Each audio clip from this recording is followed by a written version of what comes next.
কৃষ্ণনগরের উত্তর দিকে ঘূর্ণি নামের এক গ্রামে গোপাল ভাঁড়ের জন্ম। 9 বছর বয়সে তার বাবা মারা যান। গরিব বলে লেখাপড়া করার সুযোগ হয়নি তার, কিন্তু অল্প শিক্ষা আর তার নিজের অসীম বুদ্ধি ও প্রতিভার গুণেই তিনি আজও বাচ্চা বুড়ো সকলের মনে রয়ে গেছেন।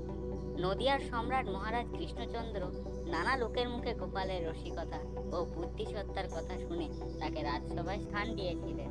সেই থেকে গোপালের পরিচিতি চারিদিকে ছড়িয়ে পড়ে। কথার বলে নাপিতরা ধূর্ত হয়, গোপালরা জাতিতে নাপিত ছিলেন। গোপাল অসম্ভব ধূর্ত ছিল, কিন্তু তাকে কখনোই নাপিত বলা চলে না। তার অসম্ভব বুদ্ধিমত্তা তাকে শ্রেষ্ঠ ভাঁড় রূপে পরিচিতি দিয়েছে, তাই তিনি সকলের কাছে গোপাল ভাঁড় নামে পরিচিত।